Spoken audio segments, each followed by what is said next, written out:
She's still my wife, Abby. She's my responsibility. You know, that's some way of showing it, slapping her with an injunction. I'm closing the door.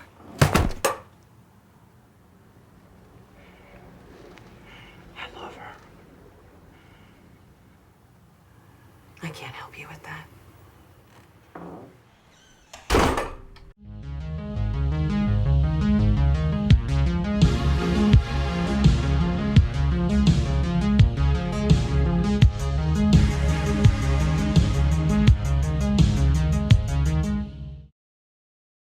Welcome back to the Harbor. I'm your host, the Kino Cowboy. I'm here with Casher and Scotts. It's Christmas time. We're talking something that's mostly a Christmas movie. The first two acts of it are during the holidays. It's a drama from 2015 called Carol. And when this came out, it was when I would go up to Little Rock to work for my dad, and I would just work the weekends because it was a restaurant. And when I would get off, I would go see movies by myself. This is when I started seeing movies by myself, like every week, and was catching every release. Man, and that was before they had fucking passes for $20 a month. Like, that pre-movie pass. Yeah, I would see 1 to 2 movies a week when I was up there, and how much money I save now with Regal's Unlimited Pass. That's not a sponsor. That's just how I see movies now. This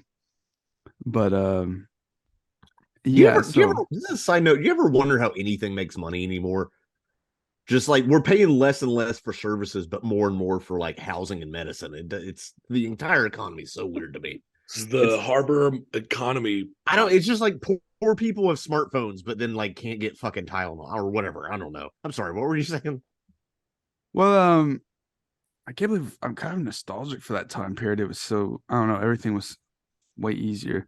We were just like in the middle of season 1 of Moonman, or the Morning Line, stuff like that, and I would just go see whatever. But 3 movies stuck out to me from that fall/winter season from 2015 that weren't Star Wars, I guess, and they were Carol, Room, and Brooklyn. And Carol really stuck with me because for people that don't know, I am a junkie for dripping atmospheric movies that really set you in the fucking realm that which they're trying to, I guess. And Carol really stuck with me because of the way it just looks like you're like you actually traveled back in time and you're watching from someone's point of view in this 50s New York. Fucking, I don't know, it's crazy. It's so atmospheric to me. And the I like how nuanced the drama is, and it was fresh enough for me because I'm not a lesbian. None of us are lesbians. Why are we talking about this movie? Speak I don't for know. your fucking self. Doesn't matter. I don't know. It just we haven't had any like lesbians or black people on this podcast. Still, we're like 80 episodes deep.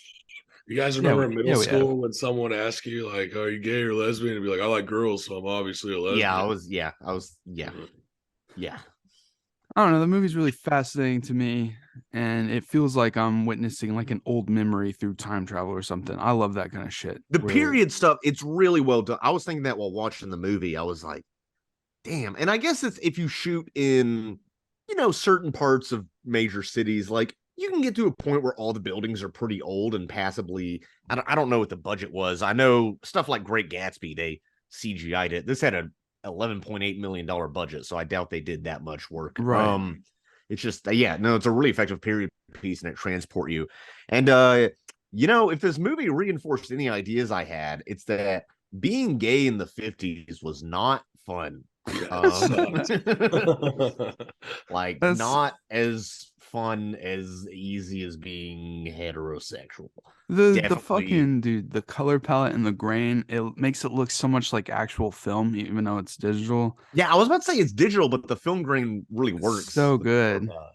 And it matches this dreary atmosphere that kind of happens sometimes in the winter that I kind of accept more than I used to. I kind of just like relish in it sometimes. Like I don't want to say depression, but like sometimes there's a bit of sadness that comes around the holidays and wintertime. And Seasonal depression's a real fucking it's thing. so real in this movie that some people might find this movie too depressing with its tone, but I find it fascinating because I don't know, it's really real to me. It's interesting, dude. This is a sad movie. Like this is, and there's not really, there's no real like uplifting ending or any sort of reconciliation. Not real. I was gonna call it period porn, and I was like, wait a minute, that's not what I should call it. No, let's not. That has connotations in the LGBT movie. I didn't even think about that. But no, I mean, the Jesus Christ, we're off to a great start with this. No, it's immaculately done. I mean, hell, I watched freaking Miracle on 34th Street last night, and other than that being in black and white, these movies could have been the same shot at the same time, almost. You know? Yeah. It feels that way. Intricate detail. The cast of this. I don't know. Let me ask this. Yeah. You already gave your opinion, Adrian. Let me ask this, and you already gave your opinion, Adrian. So, Casher, is this a Christmas movie? Yeah. Okay. It's like a distinctly end of the year holiday movie. The very first scene we get of them like fully interacting, I think, is her buying a toy set for her kid for Christmas. Yes, which you can buy toys for birthdays and shit other times. And also she has money. She's wearing that. Even like the costuming, she's wearing the fur coat. It's there. distinctly They hand her a Santa hat. Cashier uniform. They hand her a Santa hat as she walks into work.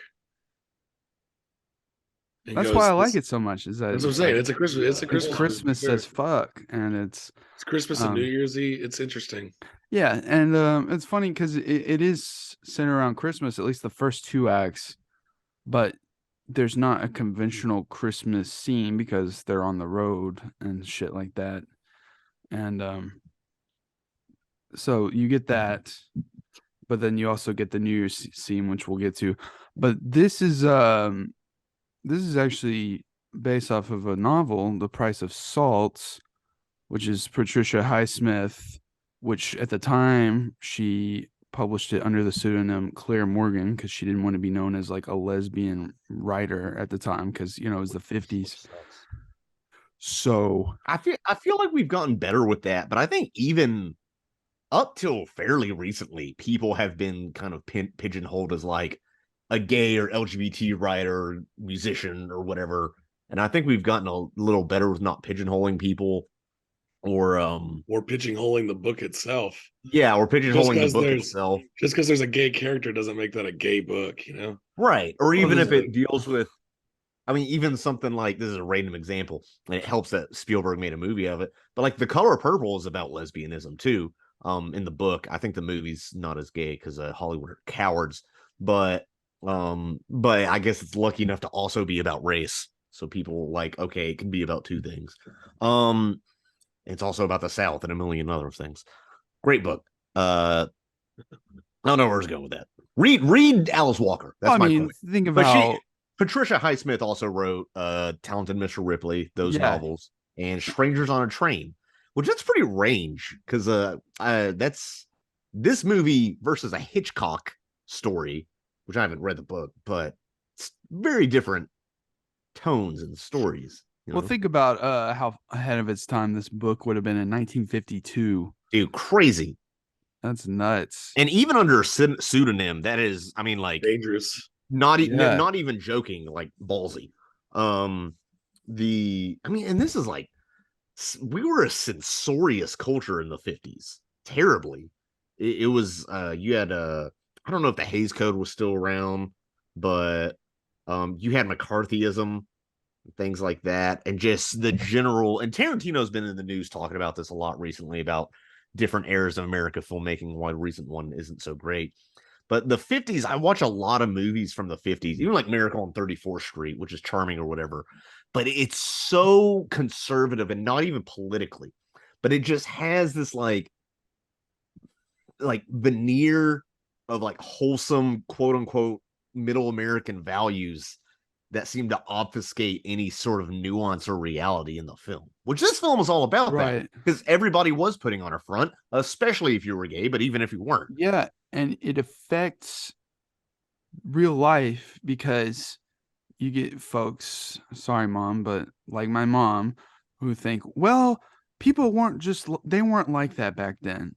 And I hear people say shit like that all the time. I'm like, no, this is just what's been fed to you over the years. A filtered, perfect little 50s society. Yeah, we didn't have OnlyFans. Like, people weren't. Well, I think about that a lot, because you can find like erotica written during the Victorian period. You know, you can find medieval or pre-medieval, even earlier art of that's pretty much pornographic. You know, the Gutenberg printing press. You got poets like Sappho, who's back in like Greek ages, who started like the sapphic erotic literature. And yeah, from Lesbos, the island of Lesbos. Yeah. I know a guy who's a lesbian because he is from the island of Lesbos. We kind of we talked a little about this when we were talking about that Fellini movie, La Dolce Vita, because it has those gay guys in the end of the film, and it was just like, I don't know. Yeah, man. And it was like there's a joke in the first Austin Powers where Austin is catching up and watching videos of the moon landing and everything that's happened.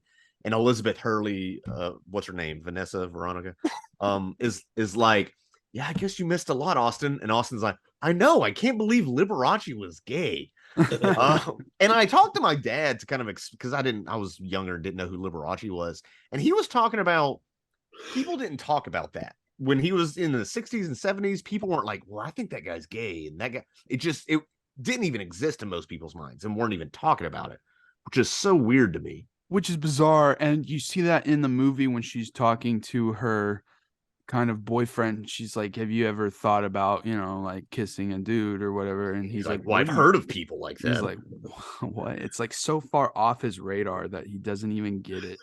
I don't know why that scene cracked me up. Just like how he's just did not understand what. Wait, are you in love with the girl? I think he understood, but like didn't want to. Well, yeah, he can't even comprehend it. But it's so interesting. It's fascinating how off the radar. Even for her, she was kind of like, confused by her own feelings, especially when it's so frowned upon. But her saying like, have you ever thought about this, is a reflection of her trying to figure it out. And that's the thing, is that you realize in this movie she doesn't really have herself figured out at all. So like, I can see the allure of wanting to hang out with Carol and stuff, but I kind of want to know if you think that it's kind of I'm not saying problematic. The power dynamic. Yeah, the dynamic there is that Carol obviously has a very extensive background and story.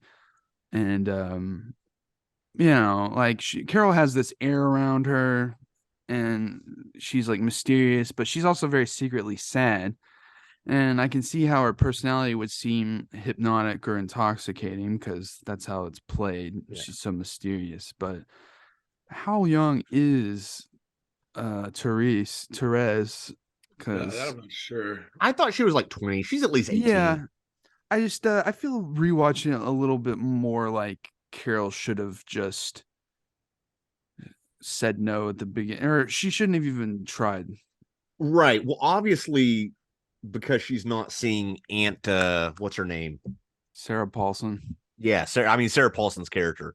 Who, there's not a bad performance in this movie, by the way. No, yeah. I think this movie is impeccably cast. And also I want to get to this later, but speaking of the boyfriend and everybody, I think the morals are, this doesn't do as much Hollywood moralizing as it could have and finger wagging. Because I think even stuff like the boyfriend, although obviously, he's an asshole, like you can understand, like, if you're wanting to marry this woman, which he's probably getting ahead of himself, and like you save up to go on this Paris trip, and then all of a sudden your girlfriend's like, oh, by the way, I'm spending all this Paris money to go hang out with somebody you've never even met. Man or woman, you would be like, well, what the fuck? Stuff like that. And even stuff like that guy who tries to kiss her Therese Yeah. Torres in when they're making film or whatever, talking about film. He's not like, I think in a lesser movie that would have been a creepier scene, but in this movie he's actually trying to be sweet, and you can tell he like really likes this chick, thinks she's intelligent, likes her work, and is kind of like sorry or apologetic in that awkward thing. I've never had that where I've like leaned in for a kiss and been rejected, thank God. Thank God. Yeah. Yeah, but I don't know, I feel like in a lesser movie it could have played up the homophobia when like you almost pity the characters. It could have, and and that's the thing. It's like Kyle Chandler, it doesn't excuse his actions in the movie, at all, but you can't help but feel how devastating it would be to figure out you're in love with someone, you've married someone who turns out to be gay. And you have a child. You have a child, which is insane. And like, that's what a even fucking now, situation. that still happens, that people don't figure it out till later. Yeah. And like sometimes, but that's, I mean, divorce it's a painful thing no matter what. And like him, now the morality clause shit and like custody battle and stuff, that's pretty inexcusable. Fucking gross and manipulative. Yeah, no, it is terribly. But at the same time, even if I was dating someone, not even married, and they're like, hey, I just figured out I don't like dudes after dating you, Scott, and part of me would kind of be like, what's up?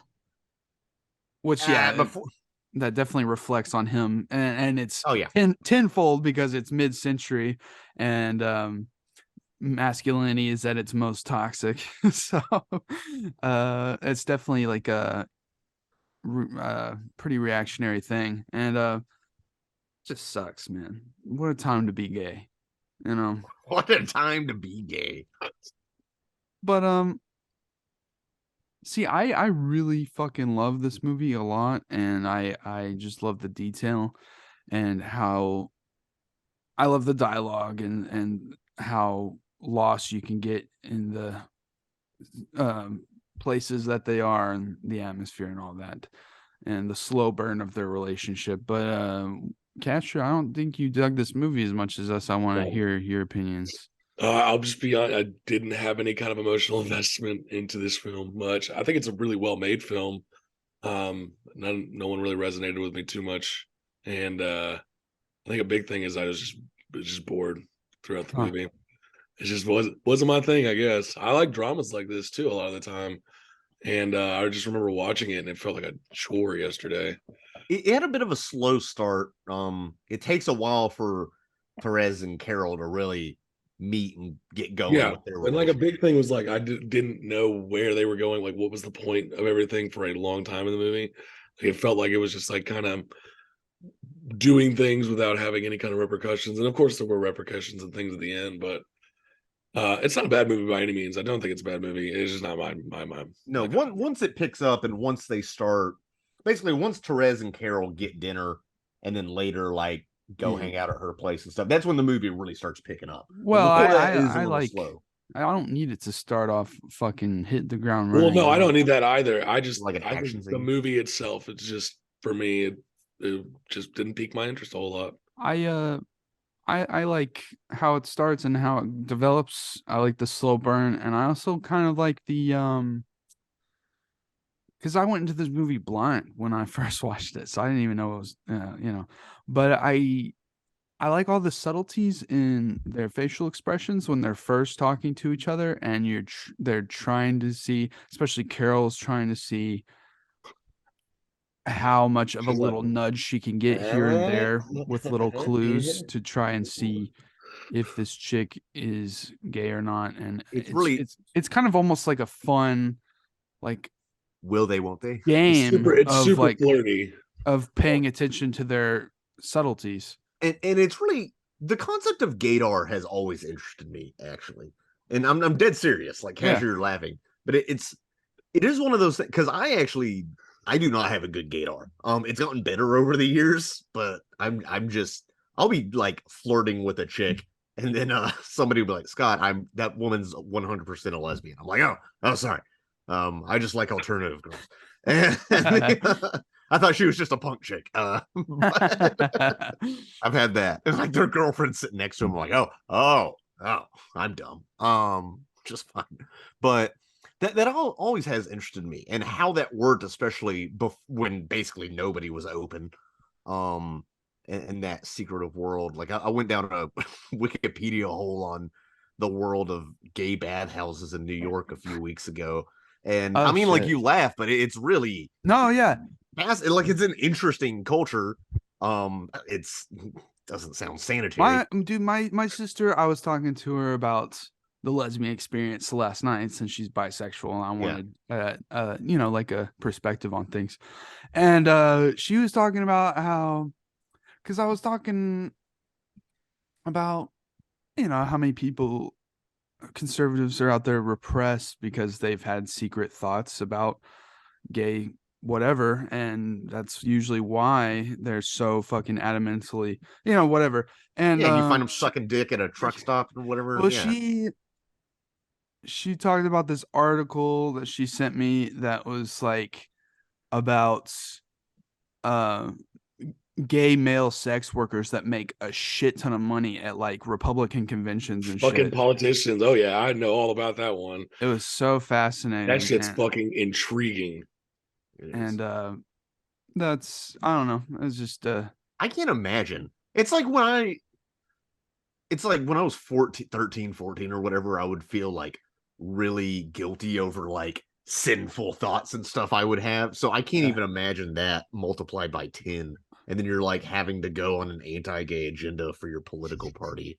The cognitive dissonance that people can rationalize is insane. I think about that with a lot of jobs. I mean, I think you kind of have to rationalize the ethics of a lot of jobs.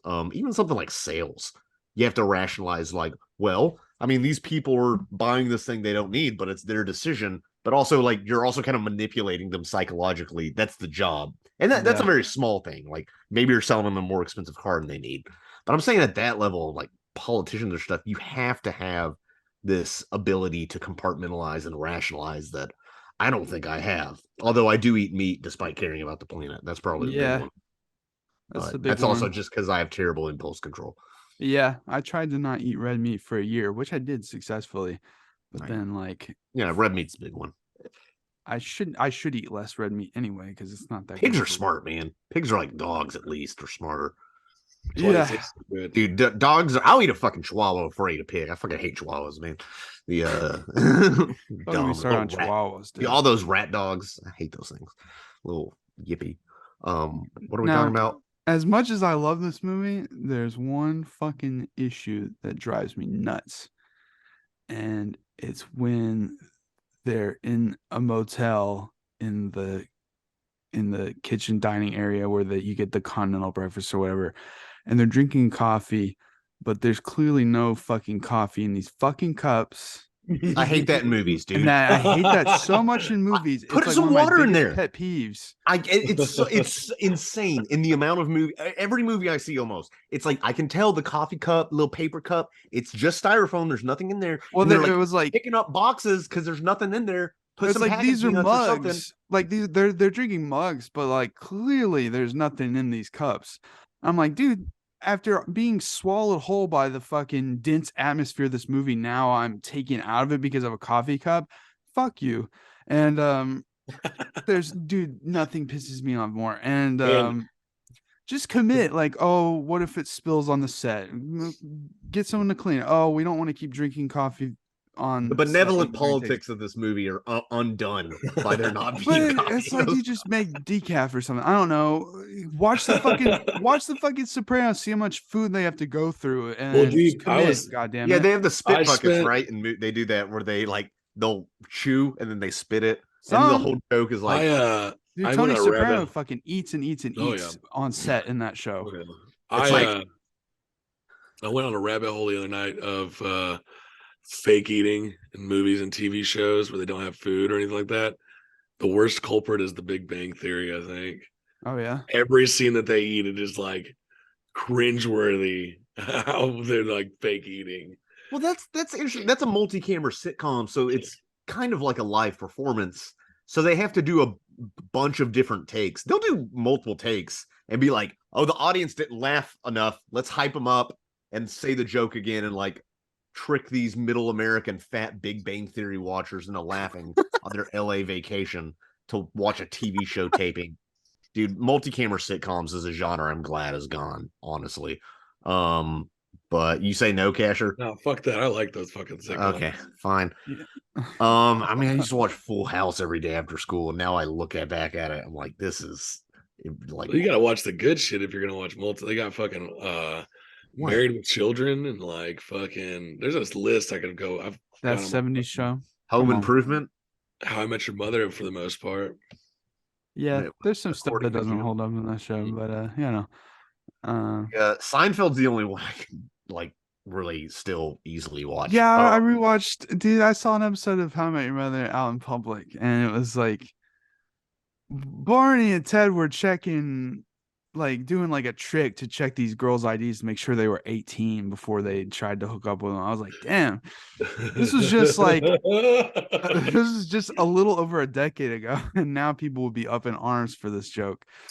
It's Or pretty. just yeah, and then what's that fucking mids Will Ferrell, Luke Wilson movie that I kind of enjoy that Scott doesn't enjoy?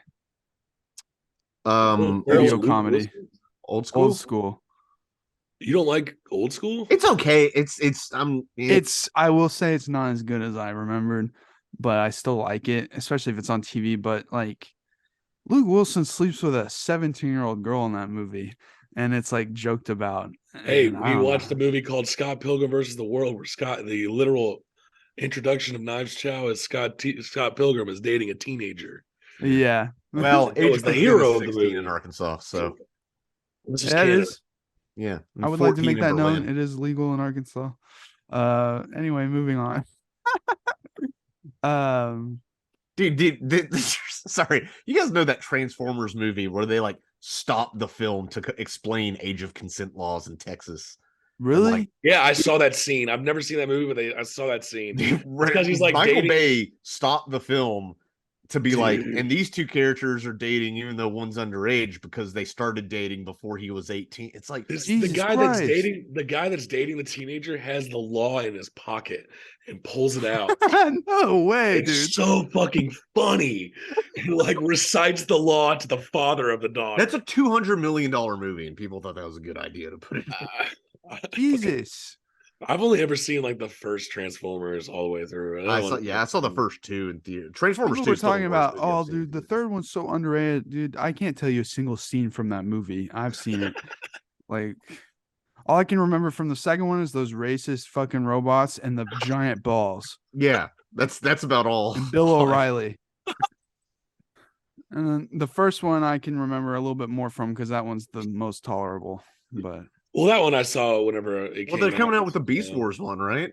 yeah, they're I feel like the rebooting designs Transformers. are a little less. No, we're not here to talk about no, we're here. Transformers. No, I feel goddammit. like the designs are less like over designed. No. So the way that they have Jesus. Optimus Prime looking in this new movie is fucking mid. Oh yeah. It's He just super looks like bad. the cartoons. That Bumblebee iteration of him, he was like good painted and looked decent. And this one, they tried to make him all rugged and Ridley Scott him out, make him look gross. Ridley Scott. Yeah, Ridley gross. Anyway, This is We the went- Transformers podcast. it's because I None brought of up us like these fucking- movies. Why are we Uh, talking about this? I was talking about cups in that set on that. Oh you know. yeah.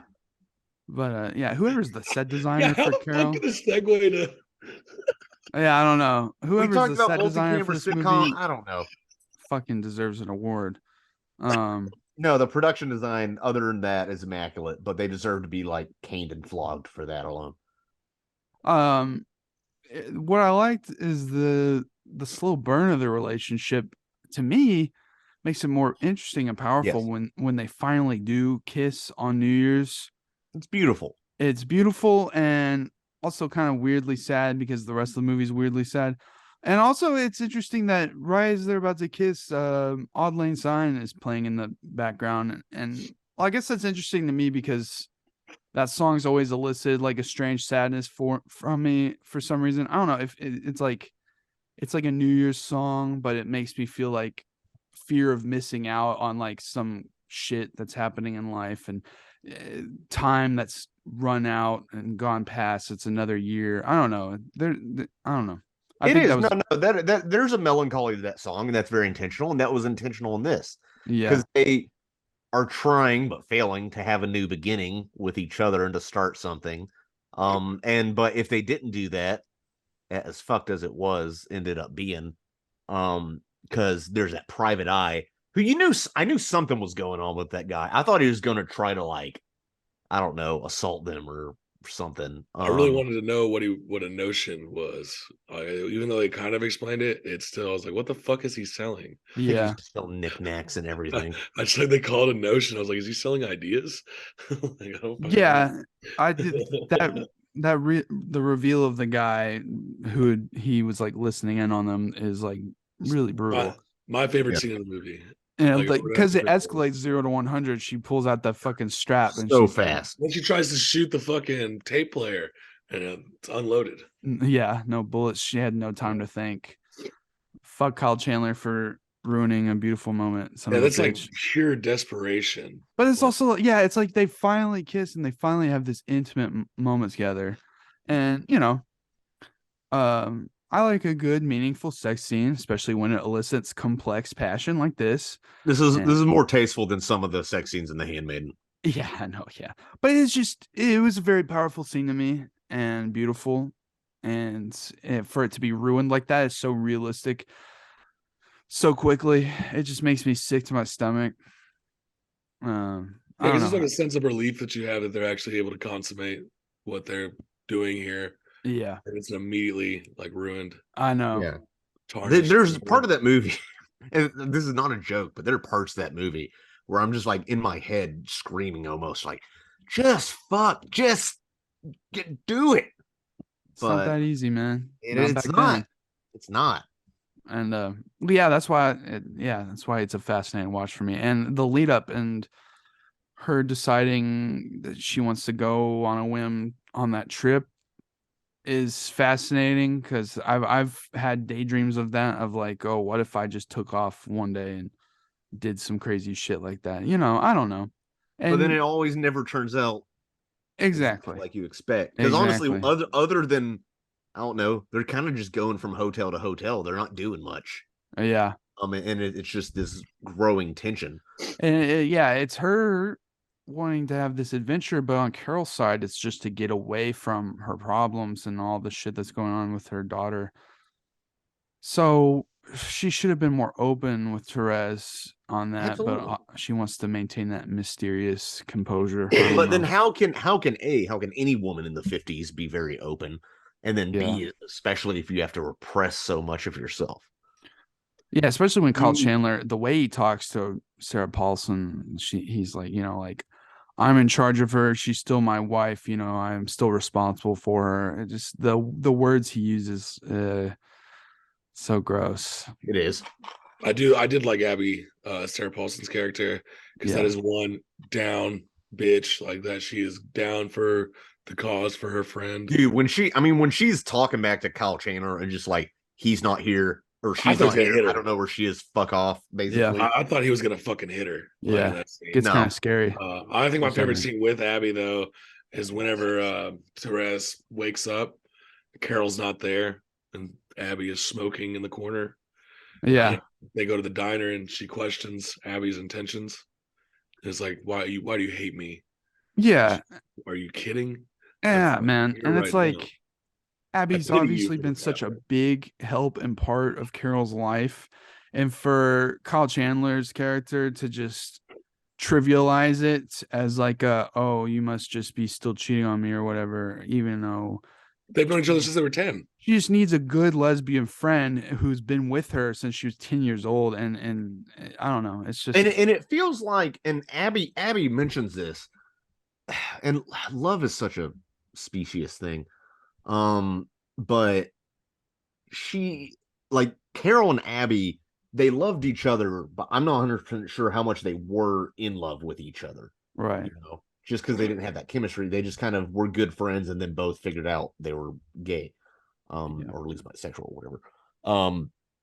But I mean, Abby even says like it's different with me and her, almost saying like with Carol was actually in love with you, but then also Carol developed these feelings because of everything that was going on in her life.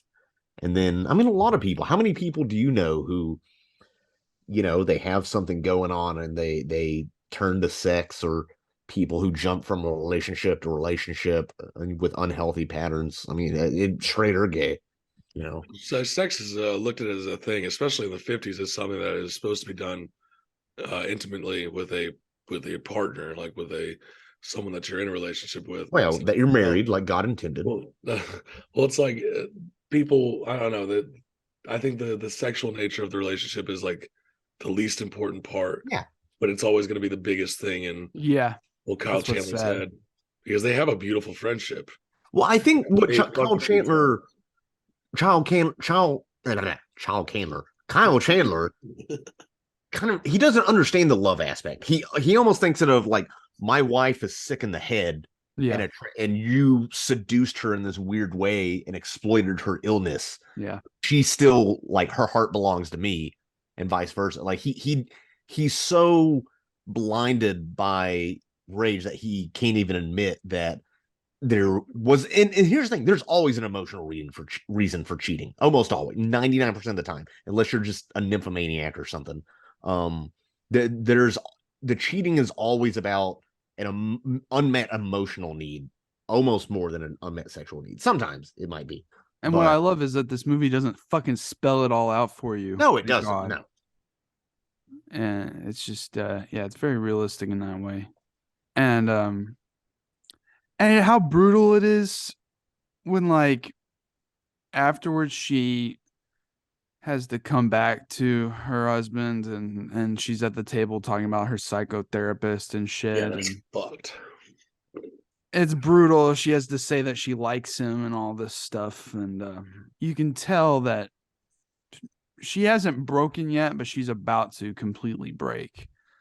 Because after that, we get the scene with the lawyers, which is the most powerful scene in the movie, and where she finally says, "You know what? Fuck it.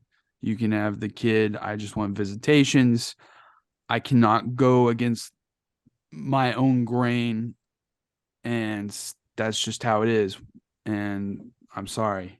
Like, because for a while she wanted to do anything in her power to stay, in her child's life and be a co-parent, but it was so extreme. I guess after all she's been through with Therese and everything recently, it broke her, and she was finally like, nope, fuck it. and also, I mean, there was that tape anyway, so she was like, they have such I mean, quite frankly, they have such compelling evidence, like, fuck it, I'm not gonna play these games with you. Yeah, but it was Well, such a hard scene to watch because Cate Blanchett is so fucking good. she's good, and So fucking but you can tell Kyle Chandler, he starts to hear what she has to say finally, because it kind of like snaps him out of it, and he realizes, oh, there is some truth in there somewhere. I don't know. And then yeah, so that scene's really good. But the Therese is almost, I feel like, in a way, Carol was trying to use Therese to fill a void that couldn't be filled. Absolutely. So I don't feel as good about their relationship the second time rewatching it as I did the first. Because I got so caught up in like the thrill of escaping with this random stranger that you might be into. I don't know. No, I understand it, and I thought this now, and also you were what, early 20s versus like now we're pushing 30 when watching this. Yeah. Oh, you're pushing 30. I'm pushing 30. We're all in the trenches. I'm pushing it more. But no, you have that. We've all had relationships that have come and gone, and people and you're always, look, in any relationship, we all have voids to fill because we're human, and that's just how we are. But I think that in this movie, like, I did kind of feel bad for Therese the whole time. But also she doesn't know any better. I don't know. I think she's to me. I thought she was a virgin the whole time, like with men too. I think she is. Yeah. Yeah. And had never really known love. And your first love, like you've never experienced that emotion before, or that shade of that emotion before, and Yeah. you go crazy, And she's still in the process of trying to figure her own self out before any of this even happens. It's such a weird thing.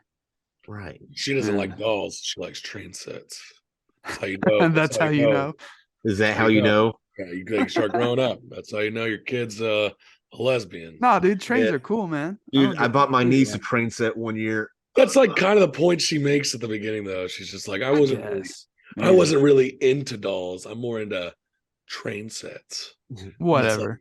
It Train totally set felt like as that a- for me. I was like, There oh, are people who think like that still, though. Old ass boomer people who are like, I don't know. oh, It's your funny. kid's playing with Barbie. Dolls are bad, but action figures are okay because they're so different. Well, I will say, to my mom's credit,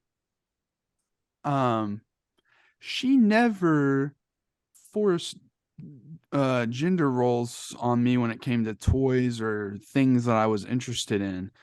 Like, she let me do gymnastics, and I had an easy bake oven, and like I watched like Barbie movies and stuff. And Oh, you did? Yeah. Uh, I'm just saying, like, it's interesting as I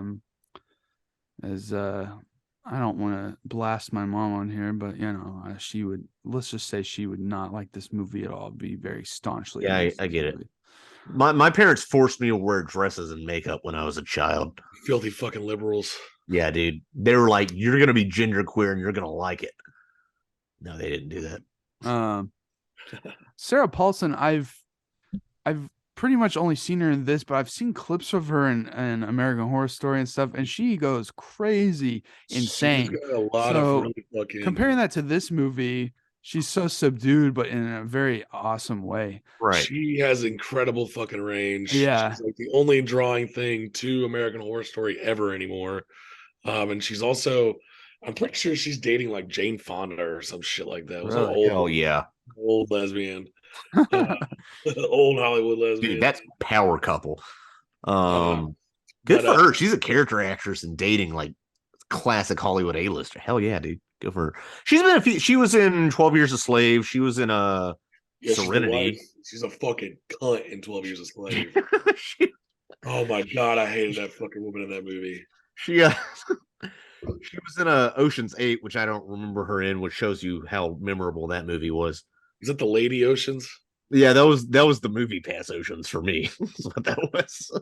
Oh, you know what? I just realized that lady who wrote this book, and she also wrote Talented Mr. Ripley. Cate Blanchett is in both of these movies. Oh, have you seen the movie Talented Mr. Ripley? I have not. I haven't seen that. I haven't. I've read it too. It's an underrated flick. And Yeah. that movie's fucking atmospheric too, but with like summer instead of winter. It's super good, man. Yeah, maybe that's a next summer series movie. Hey. Actually, yeah, I wrote it down for summer series last year. So, dude, this is a side note, and we could still do it in January or something because it's a winter movie. If you like this movie, I think you would love Inside Llewyn Davis. I know you've been putting that off. Yeah, that is 60s New York. Mwah, we can do that movie. That is, yeah, I love that movie. The music to that movie is some of my favorite music. That might be my favorite Coen, more than Lebowski. Wow, I'm partial to Oh Brother, Where Art Thou? Oh yeah, that's a good one. Yeah. I want to talk about the ending of this movie. Yeah, for sure, because it's ambiguous. Yeah, and that's the thing. Frustrating. Is she finally, after a few months, asked her to sit down for dinner, which is what you see at the beginning of the movie. Dinner.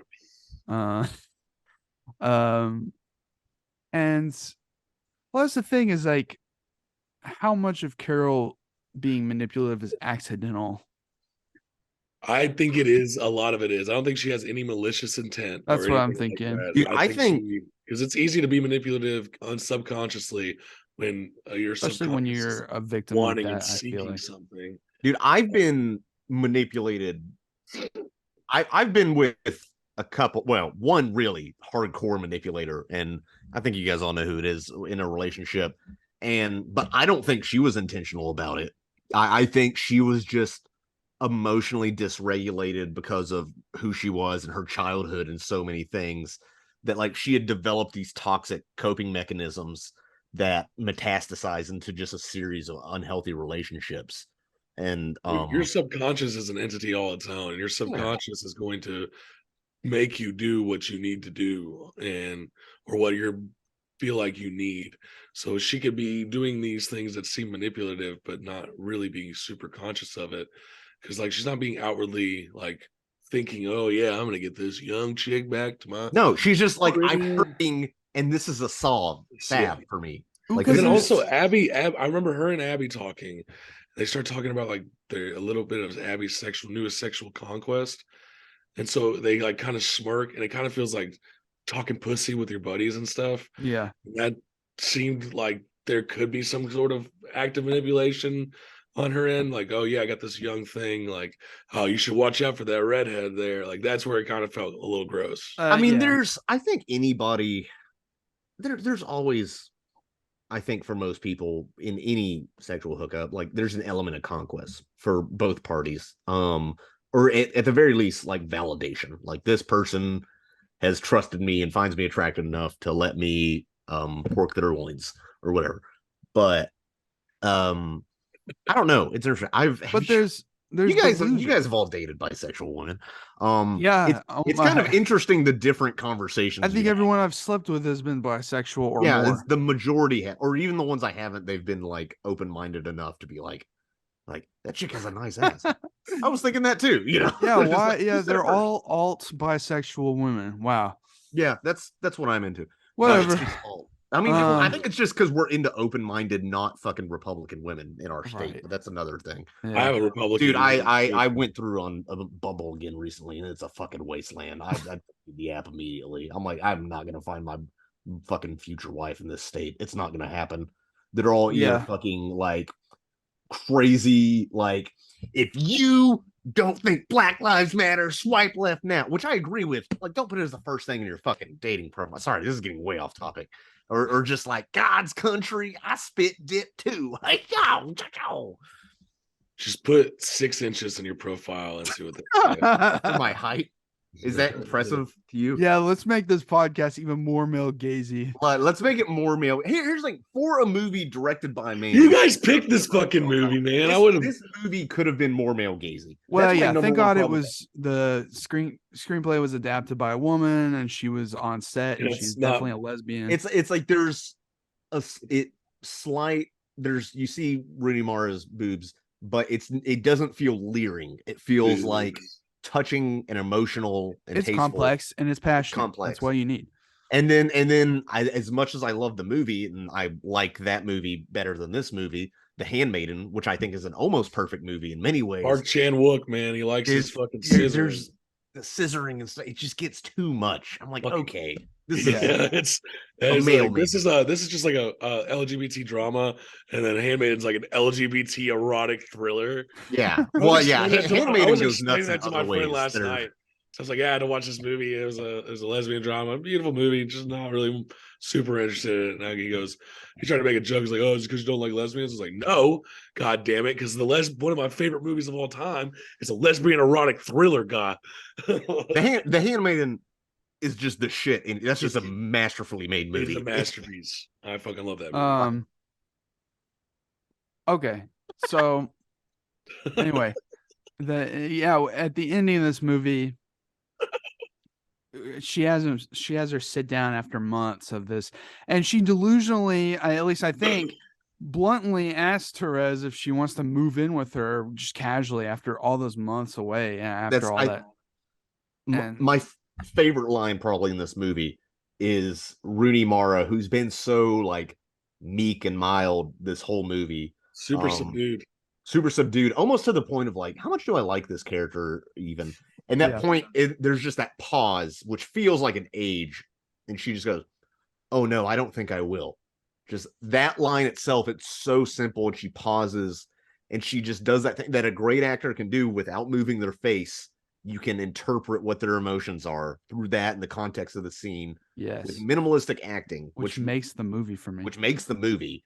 Yeah. And you can just see, even though she's not being perfect, you can see her think about it, consider it, fantasize about how nice it would be, realize it's unpredictable, like not practical, realize that Carol is just fucking with her emotions again. And just like through in a split second, you see all that go across her face with no movement. And it's yeah. Do you guys think moment of cinema. Therese is autistic? Serious question. No, I mean it's a serious question. I don't think she's autistic. I just think she lives in a very particular age and time, and she doesn't know what she wants because she's 20 years old and she's trying to work her way through things, and she's just a meek kind of gal. Listen to my things on this. Okay. Because like she does make like the guy that she has photography with at the beginning does make a point to let her know that she's not connecting with humans, and she says, I don't like humans very well. I just don't have interest in that. Okay. It seems like she's incredibly socially just kind of like she does like trains. All people that like trains are autistic. If she liked Sonic the Hedgehog, I'd be like, but she like has issues, looks like socially, period, until she meets Carol and she's able to make that one connection. Yeah. I mean, no, that I get what you're saying. And she's very blunt and to the point with a lot of her, like what she says. I don't know. It seemed very coded. I know it sounded like it was a joke question, but I was like genuinely throughout the movie. Yeah, I get what you're saying. I didn't read her as autistic. She's definitely. I feel like she's definitely on the spectrum. I think because I think she has complex emotions and some emotional intelligence. I don't think she's like far to like the furthest part of the spectrum, but I do think she's got at least a little bit on the spectrum. All right, that's fair. Yeah. So at the very end, the final scene in the movie is her in slow motion walking into a fancy dinner. Possibly have changed her mind after confronting Carol. And it's just like a slow descent, or not descent, but just like walk towards Carol, and they finally lock eyes, and then Carol gives a expression, and then it cuts. And the first time I watched it when I was younger, I was like, oh yeah, they'll probably get back together. Great. I'm glad for them. And now I see it way more ambiguous. Obviously, it could be good or bad. Because I mean, if they do get back together, it could just lead to more trouble because Carol is older and has a different lifestyle and stuff. And she seems to be unpredictable. And, maybe her shit is sorted with her husband. It might be okay, but it might not be. And I don't know. I think what's best is that Therese should figure herself out before coming back to that, or coming back to it at all. Like maybe it was just like a thing that kind of jump started her as a person. I don't know. Right. Or, I think after, and I know sometimes it happens, you just happen to find somebody new right after a breakup. But I think after any breakup, it's a good idea to take some time. Yeah. And especially not go right back to the person. It is very ambiguous. I do wonder what happens next. Although I'm the kind of person, as you know, who I think the point that the filmmaker was trying to make is ambiguity. And like trying to figure out exactly what happens next is not the point. It's to consider all of these emotions and to make you think of the characters in a new light and reframe what you think of the characters under this new action and extrapolate from that what might happen while also looking backwards and making you think more about the film and the events of that led to that ending. Yeah. What do you think happens, Casher? Oh, everything you guys say. So basically, there was a point to me where I thought, like, because you see the smile starting to, it's like starts off kind of just like subtle, and it starts to get bigger and bigger, and then it cuts. I was like, okay, that may be like a nod to like there's good things in the coming. But I want to point back to one of the things that Abby also said about Carol. It was like Abby or her husband said about it, is that Carol moves around and around with these young women. Like she'll be done with you once she's bored of you, type thing. Yeah, that's what I'm worried about. So that's another thing going back to the manipulation thing. Like this could all be just like some little fling for her, but be so fucking important for Therese. I know, man. That's what bothers me. Because it's like that's her first real intimate relationship. That's the first person who really sees her for who she is, and or at least who she thinks sees her for who she is and appreciates. And like when she's playing the piano, comes and tells her she's doing good, because it seems like she's berated a lot. Like her Yeah. boss is a bitch, and like she's in this like shitty friend group who is pretentious. Like she says, "Oh, look at my little brother, the pretentious film critic." Yeah. Just it seems like she was in a lot of negativity, and the first little spot of positivity that she could latch onto and try to flourish felt like maybe Carol did not see it that way. Well, I do think Carol, at the end of the day, does very much care about her and likes her, but I don't know how complex that attraction is. I think they did have a profound moment together on New Year's Eve, but other than that, I'm not really sure. I don't think it's best for Therese to go back, but hey, that's for us to decide, I guess. I don't think it's the best either, but I'm here. She needs to figure herself out. And that's the thing. It's like context is important, because sometimes an age gap relationship can work, but other times I don't feel so good about them. When we say age gap, they have to be fucking of age. Obviously. Yeah, I'm not Michael Bay. This would be a little different Woody if Allen. Therese was 15. So shout out to King Cobra, who every time he brings up any of his fans, he calls them of age, 18 and up fans. Yeah. Like, there's that one guy, my queen's above 18. On me. The man, that was the weird thing about Licorice Pizza. It's like a 15-year-old and 25. Oh yeah. It's like, can you not make it even like a 17 and 21-year-old? It's so like P.T. Anderson's childhood wet dream. Dude, I guess he wanted an older woman. I don't know. Go watch the movie Red Rocket and come back to me. Okay. That sounds like a dog's erection. It's got Simon Rex playing a former porn star who hooks up with a 17-year-old. Yeah, well, that sounds par for the course for a porn star, honestly.